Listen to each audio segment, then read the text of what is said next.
What's up guys, welcome back to the channel. In today's video, we're going to be showcasing Swampert in Master League. Now in my previous video, I showcased Swampert in Premier Cup, and if you want to check that out, the link is in the description below. But today, we're going to look at Swampert absolutely dominating the Master League meta.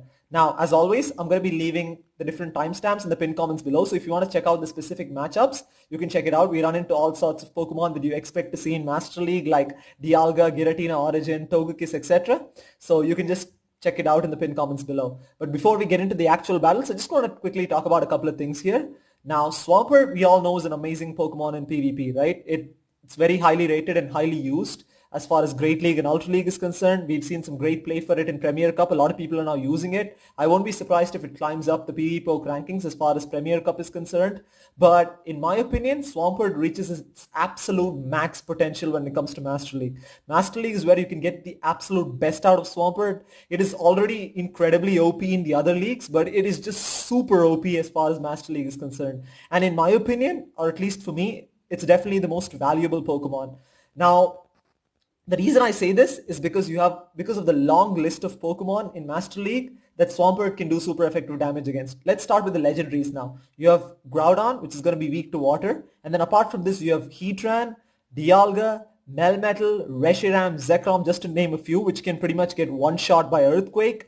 And then apart from these legendaries, you have other non-legendary Pokemon like Rhyperior, Tyranitar, Mamoswine, Metagross, etc., which are also going to be weak to Swampert. So you can almost bet on the fact that every team comp is going to have at least one, if not two Pokemon in the back which are weak to Swampert, which is why it's such a consistent performer as far as Master League is concerned. So, and other times, also sometimes you can feel like Master League is based on a very pay-to-win model, simply because in order to sort of double move legendaries like Giratina, Dialga, etc., you need to have done a lot of raids, right? To basically accumulate enough candy to basically max it out all the way.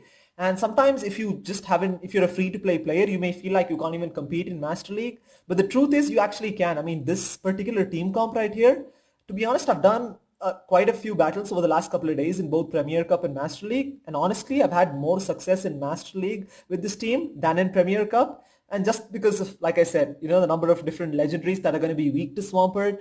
And this is such a solid, basically like an anti-meta team that has pretty much coverage against most of what you're likely to see in the Master League meta.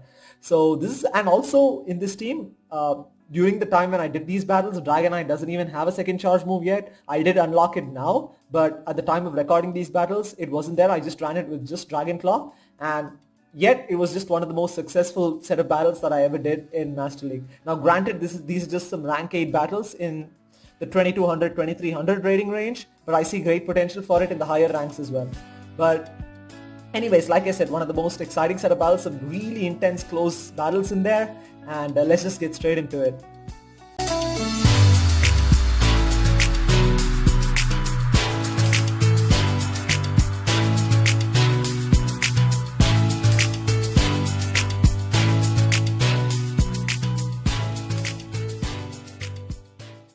Okay, moving on to the first battle here. It's pretty much going to be the same team comp as Premier Cup, where I'm going to be leading with Dragonite and then Metagross and then Swampert in the back. Like I said, at the time of recording these battles, my Dragonite has only one charge move. I have eventually unlocked Hurricane, but not when I did these battles. So we'll see how it works. With Dragonite on the lead, we have Giratina Origin. Okay, this is a very positive matchup for Dragonite because it's going to do super effective damage with these Dragon Breaths, while Giratina is only doing neutral with Shadow Claws. So I'm actually expecting a switch out, and they make a switch into Dialga. I'm immediately going to go into Metagross. So both Metagross and Swampert have pretty positive matchups against Dialga, but when shields are up, you definitely want to be going into Metagross because Swampert would take quite a bit of damage from Dragon Breaths, right? Metagross, because of the steel typing, resists the Dragon Breaths, and I shield this up because I thought it would probably be a Thunder or a Draco Meteor, but at this point, I'm just going to go straight for Medium Ash. In this particular matchup, 99% of the time, people are going to fall for the bait, right? Because they're not going to risk getting hit by an Earthquake. And I'm not going to shield this up because this is just going to be an Iron Head which is going to be resisted. We can definitely get to an Earthquake without shielding. So I'm just going to go straight for the Earthquake here. So we are either going to get shield advantage or switch advantage. So let's see what they want to do. They give up a shield. Looks like they want switch advantage, which is absolutely fine. So we do have the shield advantage. I'll take that at this point. And I'm just going to come in with Swampert right here. So I'm going to come in with Swampert and just try and build up a little bit extra energy. They are going to get off charge move, absolutely going to shield this. Even though Iron Head is resisted, I can't afford to take any additional damage on Swampert at this point because those Dragon Breaths are already adding up. So I'm just going to overfarm a little bit to make sure they don't switch out. So I'm just going to overfarm. At this point, they're just in Hydro Cannon range. So I'm just going to go straight for the Hydro Cannon here. Even though it's resisted, it's definitely going to take out the Dialga from this range. And it's still not looking good, right? They still have a full health Pokemon in the back and a Giratina Origin. So I'm just going to immediately switch into Dragonite and throw the Dragonclaw before they're able to even make or take any decisions here. So this Dragonclaw is going to do super effective damage against Giratina. And they're going to get off a charge move right here. This is going to be Shadow Ball, which is going to do heavy neutral damage. But it's not going to finish off Dragonite. It's going to come close to taking it out. But I'm expecting a switch out right here. They make a switch into Metagross. This is perfect. So the best part is my Dragonite doesn't have enough health for them to farm down completely. And because we overfarmed on the Dialga, I'm going to be able to get to the Earthquake before they're able to get to a Meteor Mash. And this Earthquake is definitely going to one-shot the Metagross right here.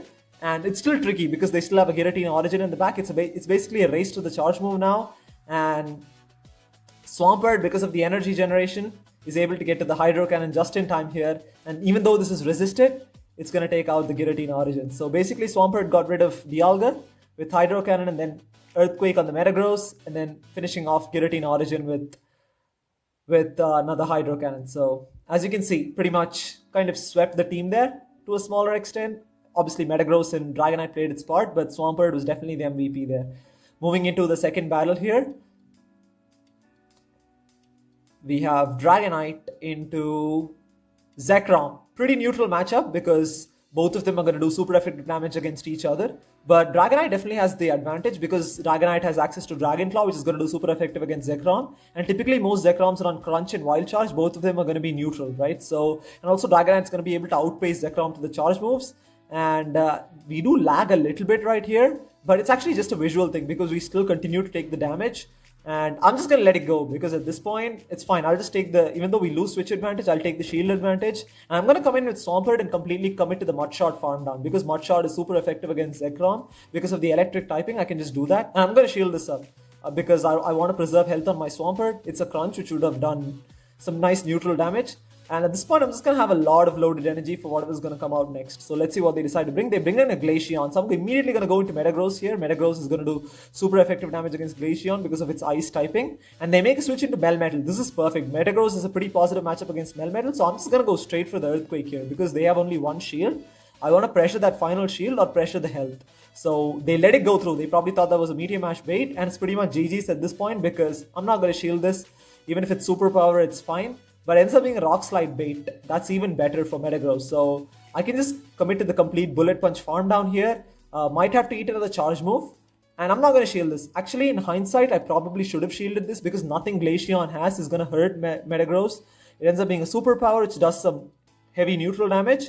But we already we are at a Meteor Mash right now. I'm just going to get it off. They still have a shield. So they're going to obviously shield this up because Meteor Mash would take out the Glaceon from this range. But it doesn't matter. I'm just going to immediately switch into Swampert and throw the Earthquake here. We still have a shield advantage. So even if they had gotten off charge move, it wouldn't matter. But anyways, this Earthquake is definitely going to finish off the Glaceon. And that's going to be a GG. So this was pretty much a more straightforward matchup. Even though we lost the lead there. And the fact that our backline was pretty good against Glaceon really helped. So let's move into the third battle now. That's the risk. I think Glaceon is a pretty interesting pick as far as Master League is concerned because of the number of Dragon types there are. But against Steel types, it's really going to struggle, right? So anyways, we have Dragonite into Giratina Origin. Again, a very positive lead. Expecting a switch out. A lot of people like to catch the Dragonclaw with their Steel type. So I always overfarm just a little bit to make sure that doesn't happen. But they're not switching out yet. So they're going to get off a charge move right here. I typically don't shield the first one because even though Shadow Ball would do heavy neutral damage, we still survive with quite a bit of health. And like expected, they make a switch into Mewtwo this time. So I'm going to go into Metagross. Metagross is a pretty positive matchup against Mewtwo because those Psychic moves are double resisted because of the Psychic Steel typing. And I'm going to shield this up because it could probably be a Shadow Ball or a Focus Blast. But it's only a Side Strike, could have definitely let that go through because that's double resisted. But you never know, right? Mewtwo is a box of tricks. It can have any charge move. But I'm going to throw the Meteor Mash here. This is going to do heavy neutral damage if it goes unshielded. It gets the shield. So they're definitely going for their second charge move right now. It could either be a Focus Blast or a Flamethrower or Shadow Ball, whatever it is. I'm just going to shield this up. And it's a Shadow Ball. So this is a double Legacy Mewtwo, which is very interesting. So basically, Elite Charge TM is the only way to get a double Legacy Mewtwo. So props to my opponent there. So I'm just going to throw the next medium match right here. We are down a shield at this point. They shield that up. So I'm just really hoping my switch timer comes back in because I want to catch the Shadow Ball with Dragonite. Unfortunately, we're not able to do it. So Shadow Ball is going to come through. It's going to do super effective damage against Metagross and pretty much take it out. So now we're not looking great, right? So I'm just going to commit to the Dragon Breath farm down because those Psycho Cuts are doing very little damage.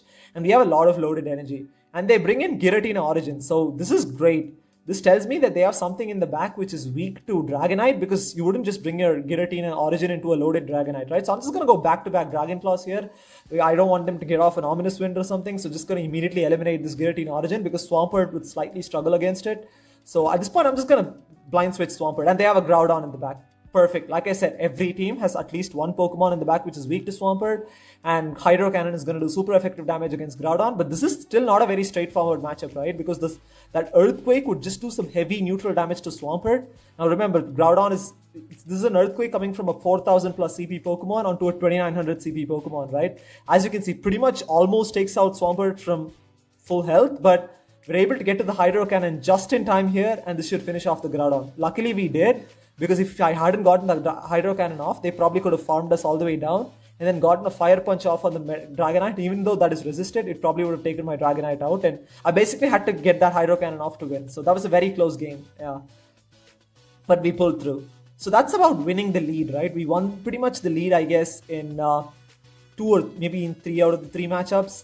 But now we're losing the lead hard. I'll showcase how to play this is a very tricky situation, right? So typically when a Togekiss lead, I'm going to always switch into Swampert. I don't want to switch into Metagross because I don't want to give away my hard counter. And I'm just going to overfarm just a little bit because they're going to try and catch the Hydro Cannon with the Dragon, right? And now I'm just going to overfarm and throw the Hydro Cannon here. Now there's a possibility for an Earthquake threat, so I'm going to try and bait out a shield here. Now I'm going to have to win switch advantage here because I can't line up my Dragonite against their Togekiss. I need to make sure that my Metagross is on their Togekiss. So I'm going to bait twice right here. And let's see if they fall for it. They fall for the bait twice. This is perfect. This is exactly what I wanted. Now those Dragon Breaths are absolutely chunking away at Swampert. And they're going to get off an Iron Head right here. I'm going to shield this up. So if they're committed to the complete Dragon Breath farm down, my Swampert would have probably gone down. But now I'm going to be able to get to this Earthquake just in time here. They don't have any more shields. And this Earthquake is pretty much going to one-shot the Dialga. And we win back switch advantage. This is huge. Now they're going to come in with Melmetal. Now actually this is kind of tricky because now Dragonite is basically just a liability because it's going to struggle against both Melmetal and Togekiss. So I'm just going to bring in Dragonite and basically sack it right here, just soak up the charge move and try and do as much damage as possible with Dragon Breath and Dragon Claw. Rock Slide coming through, it's going to do super effective damage, but I'm not going to shield this. Like I said, I'm just going to depend on Metagross to basically take out 2 of their Pokemon. And they're going to make a switch into Togekiss. This is perfect. They've just basically switch locked their Togekiss into Metagross. This is exactly what I wanted from the outset. And I'm just going to commit to the complete Bullet Punch farm down here. Because we still have a shield, I can just commit to the complete farm down and have an Earthquake ready to go on the Melmetal. So I'm going to shield the Flamethrower right here and just going to commit to the complete Bullet Punch farm down. And I'm still risking it right here because they had quite a bit of energy while coming into this matchup, but we were able to do it just in time. They were probably almost at a Flamethrower there. And I'm just going to go straight for the Earthquake here. This is going to do super effective damage against Melmetal and pretty much almost take it out from this range. Doesn't quite one-shot it because Earthquake doesn't have stab coming from a Metagross, but a couple of Bullet Punches should seal the deal. So that's how you play out the Togekiss matchup. You typically always safe switch into Swampert and then just overfarm a little bit to make sure they don't catch the Hydro Cannon with potential Dragon type, and then make sure Swampert with 2 shields can basically win switch advantage against most of the Pokemon, right? That's the advantage with it. There are certain scenarios where you'll not be able to, but as much as you can, you should try to. Then you can line up your Metagross with their Togekiss, and the Dragonite should pretty much be able to deal with whatever is at the back.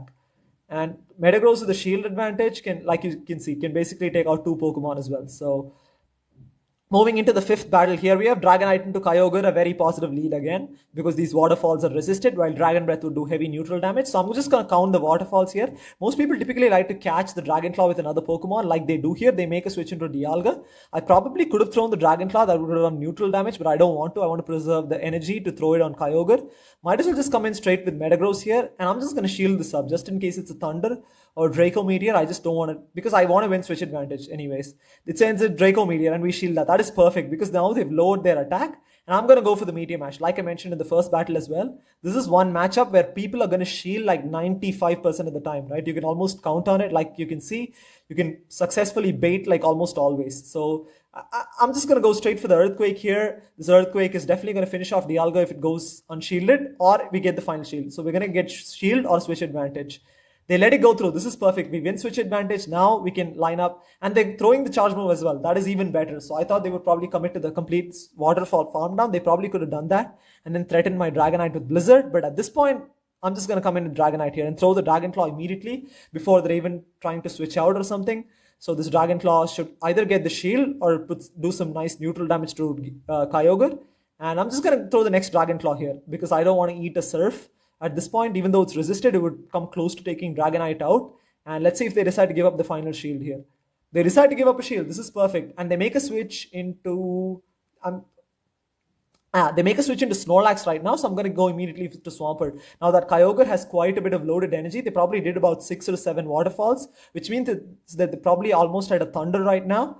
And I'm going to have to be wary of that. So even though we have a shield advantage here, Snorlax is extremely bulky, right? It's definitely more bulkier than Swampert and Master League. As you can see, those licks and body slams have already gotten us below 50% here. And I'm going to go straight for the Earthquake here. It's going to do heavy neutral damage. I'm not sure exactly in this matchup, should I go for 3 Hydro Cannons or go for 2 Earthquakes or go for an Earthquake and Hydro Cannon and then farm down? I'm not exactly sure. Probably should do the Sims in this matchup, but at this point, I'm just going to throw the Hydro Cannon here because I was worried they would probably get to another Body Slam by the time I get to an Earthquake. And I just want to do as much damage as possible. And it's still a pretty tricky situation because, like I said, that Kyogre has quite a bit of loaded energy.